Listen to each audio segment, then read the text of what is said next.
అక్క చెప్తా ఉంటూ పై చేయి సాధించడం అని చెప్తా ఉన్నది. ఎవరిపైన పై చేయి? ఇది గవర్నర్ కోటకు సంబంధించి. గతంలో గవర్నర్ కోర్టుకు ఎందుకు వెళ్ళాల్సింది అండి? కోర్టుకు వెళ్లాల్సిన సందర్భం ఏంది? ఇప్పుడు గవర్నర్ కోటలో రాజకీయ పార్టీ ప్రతినిధులను సిఫార్సు చేయొద్దు అనేది ఒక రూల్ ఉన్నది. సో ఆ దృష్టిలో ఇప్పుడు చేశారుగా, మరి ఇప్పుడు ఎట్లా ఒప్పుకున్నారు? అప్పుడు ఎందుకు ఒప్పుకోలేదు? గతంలో సుప్రీంకోర్టుకు పోయినాం, ఇప్పుడు మళ్ళీ డెఫినెట్గా ఇప్పుడు కోదండరామ్ గారు అవునన్నా కాదని ఇప్పటిదాకా అక్క చెప్పినట్టు రాజకీయ పార్టీ నేపథ్యం కాకుండా వారి బ్యాక్గ్రౌండ్ నేపథ్యం తీసుకున్నామని వారు చెప్తా ఉన్నారు కదా. ప్రొఫెసర్గా సేవలు అందించిండు, ఆ తర్వాత క్రికెటర్గా సేవలు అందించారు. ఇప్పుడు అజారుద్దీన్ గారి పైన కూడా అనేక ఆరోపణలు ఉన్నాయి. ఆయా హైదరాబాద్ క్రికెట్ అసోసియేషన్లో జరిగిన అవినీతి అక్రమాలపైన కూడా ఆరోపణలు ఉన్నాయి. సో వీటన్నిటి కూడా ఉన్నా కూడా ఇప్పుడు ముఖ్యమంత్రి గారు దాన్ని ప్రత్యేక శ్రద్ధ పెట్టి ఆ ప్రెస్టేజ్ తీసుకొని ఎక్కడ, ఎందుకంటే మంత్రి పదవి పోతుంది 30 తారీఖు లోపు కనుక గవర్నర్ నామినేట్ చేయకుంటే మరి మంత్రి పదవి పోతుంది. రేపు మళ్ళీ అబ్బాసుల పాలయ్యే అవకాశం ఉంది. కాబట్టి సరే ఢిల్లీ నుంచి ఏం చెప్పించుకున్నాడో అక్కడ బీజేపీ తోటి మీకు సంబంధం, బీజేపీ వీళ్ళు కలవమని ఒట్టేయండి అని ఆయన అంటే మీరేమో బీజేపీ వాళ్ళతో చెప్తారు. ఎవరెవరు తెల్లారులైతే బీజేపీని కలుస్తున్నారో తెలంగాణ ప్రజలు, దేశ ప్రజలందరూ కూడా చూస్తూ ఉన్నారు కదా. ఇవాళ స్వయంగా పార్లమెంట్లో బీజేపీ ప్రభుత్వం ఏం చెప్పింది? ఇలా ఈ డీలిమిటేషన్కి సంబంధించి మహిళా బిల్లును మొత్తం అడ్డగించింది కాంగ్రెస్ కూటమి అని చెప్పి కాంగ్రెస్ కూటమి దగ్గర ధర్నా చేయాలని చెప్తే అదే రోజు తెల్లారి పొద్దుగాల పోయి అల్పాహార విందుకు పోయి ముఖ్యమంత్రి గారు కేంద్ర మంత్రిని కలిసి ఎన్డీఏ నాయకులను కలిపి టీడీపీ ఎంపీలతోటి టీడీపీ ఎమ్మెల్యేలతోటి ఫోటోలు దిగే మన కళ్ళ ముందు చూసినాం కదా. ఇప్పుడు ఎవరెవరు లోపాయికారు ఒప్పందాలు పెట్టుకుంటారు, ఎవరెవరితో మాట్లాడుకుంటారు, ఇక్కడ పనులు కావడానికి ఎవరితో ఫోన్లు చెప్పించుకుంటారు అనేది దేశ ప్రజలు, రాష్ట్ర ప్రజలు గమనిస్తూ ఉన్నారు కదా. ఇంకా మమ్మల్ని పట్టుకొని ఇంకా బీజేపీ బీఆర్ఎస్ ఒకటే అని ఇప్పుడు ముఖ్యమంత్రి గారికి ఎట్లయిందంటే ఒక ఫ్రస్ట్రేషన్ వచ్చింది. మీరు గమనించండి ఒకసారి. ఇవాళ నిన్న వెళదాం. రైట్, చెప్పండి.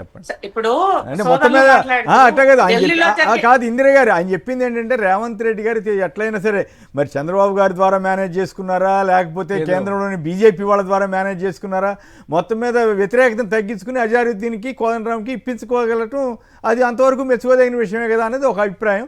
సరే, దాన్ని విమర్శించే అవకాశం కూడా తను చెప్పింది ఏంటంటే ఢిల్లీలో పార్టీ ఒక లైన్ ఇస్తే తను వెళ్ళి అల్పాహారం చేశారు ముఖ్యమంత్రి గారు అని అంటే, ఇప్పుడు ఒక దగ్గర కలిసి పని చేసినప్పుడు పిలిచినప్పుడు వెళ్ళడం ధర్మమా అధర్మం అవుతుందా సార్? కాదు, ఓ పక్కేమో తీవ్రంగా దూషించుకుంటా నేషనల్ లెవెల్లో, ఇంకో పక్క పాత మిత్రులందరితో కలిసి అలైబలై చేస్తే ఎట్లా అనుమానం వస్తుంది కదా.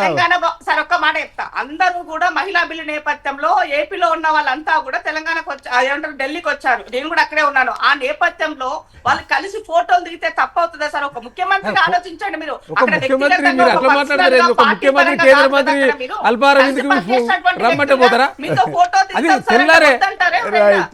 రాజకీయం చేస్తామా చెప్పండి? కాదు, మహిళలు ఫోటో దిగినందుకు ఎవరు అనలేదు, ఎవరు చూసి ఊరుకున్నారు, సరదాగా నవ్వుకున్నారే. తెలుగుదేశం ఆప్యాయత ఇంకా పోలేదు రేవంత్ రెడ్డి గారికి అనుకున్నారు, అయిపోయింది. కానీ మరుసటి రోజు బీజేపీ వాళ్ళ విందుకి ఈయన వెళ్ళటం ఏంటి? పైగా అదేదో వినతి పత్రం ఇవ్వడానికి వెళ్ళారని వాళ్ళు కవరప్ చేసుకోవటం ఏంది? అది కొంచెం నష్టమే చేసింది. కేంద్ర సహాయ మంత్రి ఆయన, ముఖ్యమంత్రి ప్రభుత్వంలో ఉన్నటువంటి వ్యక్తులే కదా. సో దానిని పిలిచినంత మాత్రాన మనం దాన్ని నెగిటివ్ ఆలోచన చేసుకుంటే మీరు లోపాయకార ఒప్పందాలు పెట్టుకొని ఇట్లాంటివన్నీ మాట్లాడించుకుంటున్నా. నేను దేనికి లోపాయకారం? భయపడాల్సిన అవసరం ఏముంది? ఏమి లేదు. రేవంత్ అన్నకి ఏ భయం లేదు. అవసరం అనుకుంటే ఓపెన్ గానే చెప్తారు, దానికి భయపడాల్సిన అవసరం లేదు. సాంప్రదాయాలు కొనసాగించాల్సిన అవసరం ఉంది. ధైర్యంగా అని చెప్తారంటారు. మాది తెలుగుదేశం బీజేపీ అంతా ఫ్రెండ్స్. Right, okay. అయితే దీన్ని చెప్పండి, మరి భయపడరు, చాలా ధైర్యంగా ఉంటారంటారు కదా. డ్రగ్ కేసుల్లో ఎవరిని వదలొద్దు, మరి ఎవరిని వదిలేరు? ఒక ఏకంగా ఎంపీని వదిలేశారుగా. మళ్ళీ ఇప్పుడు వాళ్ళు విందు ఇచ్చారు అంటే ఫ్రెండ్ కదా, ఇవ్వటం తప్పు కాదంటారు. మరి ఇప్పుడు ఏ ఫ్రెండ్ అని ఎంపీకి వదిలేసి ఇప్పుడు డ్రగ్స్ ఎవరు బాగా పలుకుబడి ఉన్న వాళ్ళని ముందు పట్టుకోండి, తద్వారా దేశవ్యాప్తంగా గుర్తింపు పొందండి అన్నారు. మరి ఇది ఒక ఎంపీని వదిలేసి కూడా గుర్తింపు పొందారా? డ్రగ్స్ మీద కేసుల్లో ఎవరిని వదలొద్దు అంటున్నారు. దీనికి ఏమైనా సమాధానం చెప్పగలుగుతారా శోభన ఇందిరా గారు? ఇప్పుడు జరిగినటువంటి అక్కడ ఉన్నటువంటి ఆధారాల బేస్ లో జరిగిన వాటి పట్ల కేసు ఫైల్ చేసినారు. బెయిల్ పైన ఉన్నటువంటి నేపథ్యంలో బయటికి వెళ్ళి ఉన్నారు. అంత మాత్రం అది ఈ రోజు సమసిపోయిందని కాదు కదా సార్, అది విచారణ కొనసాగుతుంది. కాదుగా, ఒక పోలీస్ అధికారి ఒక పోలీస్ అధికారి చాలా స్పష్టంగా ఇది పాజిటివ్ వచ్చిందని చెప్పిన తర్వాత స్టేషన్ బెయిల్ ఇచ్చి పంపిస్తారు. మరి మిగతా వాళ్ళకి ఎందుకు పంపించాలా? బీఆర్ఎస్ మాజీ ఎమ్మెల్యే అని ఆయన కూడా అట్టాకి పంపించి ఉండొచ్చు కదా. సరే మీరందరూ కూడా రండి విచారణకు రండి అని విచారణ కూడా ఇంతవరకు పిలిచినట్టు లేరు కదా. అంటే పాయింట్ ఎక్కడ వస్తుందంటే ఇచ్చే స్టేట్మెంట్లకి జరుగుతున్న పరిణామాలకి మధ్య ఉన్న గ్యాప్ ఉన్నప్పుడు రేవంత్ రెడ్డి గారి మీద సహజంగానే సందేహాలు వస్తాయి కదా, అంతే తప్ప వేరే ఉద్దేశం కాదు. నిజంగా ఆయనకి చిత్తశుద్ధి ఉండొచ్చు, కాదు ఇక్కడ రేవంత్ రెడ్డి గారి చిత్తశుద్ధి ఉండొచ్చు, కానీ అంతకు మించిన ప్రభావం ఏదో తెలుగుదేశం వైపు నుంచి, చంద్రబాబు గారి వైపు నుంచో, లేదా బీజేపీ వైపు నుంచో, లేదా ఇంకెవరి వైపు నుంచో వచ్చి ఆయన తొలగాడేమో అన్న అనుమానం కలుగుతుంది కదా. తెలుగుదేశం ఎంపీని వదిలేశాడని. మరి ఆమె అటువంటిప్పుడు ఎవరిని వదలొద్దని ఎట్లా చెప్పగలుగుతున్నారు? పోలీసు వాళ్ళకి తెలియదా? ఈయన ఎట్లా చెబుతారు? అప్పుడేమో ఎవరినైనా పట్టుకుంటే వదిలేయమంటారని అనుకోరా? సరే, ఇప్పుడు మీకు ఒక విషయం చెప్తా. అక్కడ పైలట్ రోహిత్ రెడ్డి గారి ఫామ్ హౌస్ లో జరిగిన దాని ప్రకారంగా తను, తన ఫ్రెండ్, తన బ్రదర్, ఇంకొంతమంది సెలబ్రిటీల నేపథ్యంలో తను కూడా అక్కడ ఉన్నారు అన్న దాంట్లో వచ్చినటువంటిది. సో మనకి ఎక్కడా కూడా ఎఫ్ఐఆర్ లో గానీ ఇచ్చినటువంటి దాంట్లో గానీ పలానా ఎంపీ కూడా డ్రగ్ తీసుకున్నట్టుగా తనకి పైన ఉన్నట్టుగా మనకి ఎవిడెన్స్ ఉంటే ఎవరిని వదిలిపెట్టారు సార్. పలుకుబడి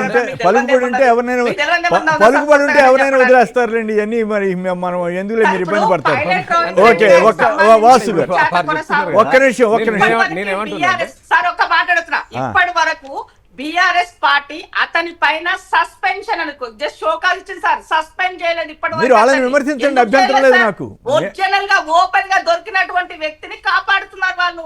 అర్థమైంది సార్. అంటే డ్రగ్స్ కి బ్యాండ్ అంబాసిడర్ ఎవరు ఉన్నారో ఇదే. వాళ్ళ పార్టీ వాళ్ళని కాపాడుతున్నారు, మీరు వేరే పార్టీ వాళ్ళని కాపాడుతున్నారు.